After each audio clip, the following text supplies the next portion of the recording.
مور جتنا خوبصورت ہے اس سے کئی زیادہ جنت میں خوبصورت تھا۔ مور کی خوبصورتی پہ سبھی پرندے فدا تھے، لیکن ان سب خوبیوں کے باوجود مور سے ایسی کون سی خطا ہو گئی تھی جس سے اللہ تبارک تعالیٰ نے مور کو جنت سے نکال دیا۔ اللہ تبارک تعالیٰ نے جب حضرت آدم علیہ السلام اور اماں حوا کو پیدا فرمایا، اس کے بعد ان کو جنت میں بھیج دیا۔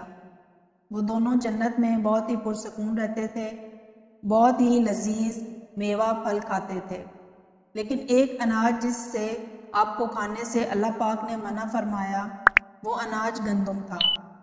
چونکہ شیطان حضرت آدم علیہ السلام کی وجہ سے ہی جنت سے نکالا جا چکا تھا، اسی وجہ سے شیطان کی حضرت آدم علیہ السلام سے دشمنی ہو گئی تھی۔ شیطان یہ چاہتا تھا کہ وہ کسی بھی طرح حضرت آدم علیہ السلام کو جنت سے نکال دے اور ساتھ میں اماں حوا کو بھی جنت سے نکال دے۔ جب شیطان کو یہ خبر ہوئی کہ حضرت آدم علیہ السلام کو تمام میوے کھانے کی اجازت ہے لیکن گندم کھانے کی اجازت نہیں ہے، تو شیطان انتقام کی آگ دل میں لیے جنت کے دروازے کے پاس بیٹھ گیا اور 300 سال تک وہیں پر بیٹھا رہا کہ کوئی جنت کے دروازے سے باہر آئے اور شیطان اس سے بات کر سکے۔ ایک دن اچانک سے مور جنت سے باہر آ گیا۔ شیطان اس کو دیکھتے ہی بہت خوش ہو گیا۔ شیطان نے پوچھا، اے خوبصورت پرندے، تم کون ہو؟ مور بولا، میں مور ہوں، اب تم اپنا تعارف کرواؤ۔ شیطان نے جواب دیا کہ میں ایک فرشتہ ہوں، میں اللہ پاک کی عبادت سے ایک پل بھی غافل نہیں ہوں۔ میں چاہتا ہوں کہ میں جنت میں جاؤں، وہاں کی نعمتوں کا اپنی آنکھوں سے مشاہدہ کروں۔ شیطان مور سے کہنے لگا کہ تم مجھے جنت کے اندر لے جاؤ، میں تمہیں 3 ایسی باتیں بتاؤں گا کہ جس سے تمہیں ابدی زندگی حاصل ہو جائے گی، تمہیں بڑھاپا اور بیماری نہیں آئے گی، تم ہمیشہ جنت میں ہی رہو گے۔ شیطان کی یہ باتیں سن کر لالچ میں آ کر مور نے کہا کہ مجھ میں تو اتنی طاقت نہیں ہے کہ میں تمہیں جنت کے اندر لے جاؤں، لیکن ایک سانپ میرا دوست ہے، وہ شاید تمہاری مدد کر سکے۔ یہ کہہ کر مور سانپ کے پاس آیا، اس کو ساری بات بتائی۔ سانپ بھی شیطان کی باتوں سے بہت خوش ہو گیا، پھر شیطان کو اپنے منہ میں چھپا کے جنت میں داخل ہو گیا اور یوں شیطان اپنی چال میں کامیاب ہو گیا۔ جنت کی تمام نگہبانوں کو یہ معلوم تھا کہ شیطان یہ چال چل رہا ہے اور جنت میں داخل ہو چکا ہے۔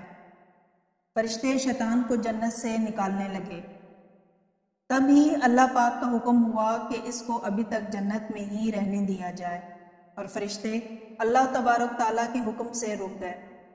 شاید یہ حضرت آدم علیہ السلام کا امتحان تھا۔ شیطان حضرت آدم علیہ السلام کے پاس اور اماں حوا کے پاس جا کر اپنی محبت کا اظہار کرنے لگا۔ وہ دونوں ہی شیطان کو پہچان نہ سکے، کیونکہ ماضی کے مقابلے میں شیطان کی شکل تبدیل ہو چکی تھی۔ شیطان کہنے لگا کہ میں چاہتا ہوں کہ آپ دونوں ہمیشہ جنت میں ہی زندگی گزاریں، ہمیشہ خوش رہیں۔ حضرت آدم علیہ السلام اس کی بات بہت غور سے سننے لگے۔ شیطان نے کہا، اگر آپ میری بات مان جائیں تو آپ کو جنت کی اور بھی تمام سہولتیں ملیں گی۔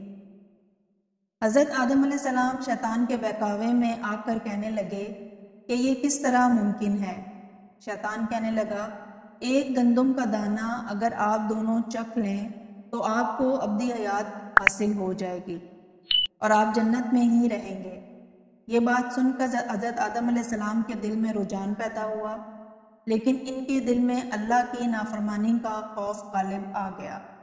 جبکہ اماں حوا شیطان کی باتوں میں آ گئیں، جس پر اماں حوا نے حضرت آدم علیہ السلام کو راضی کر لیا۔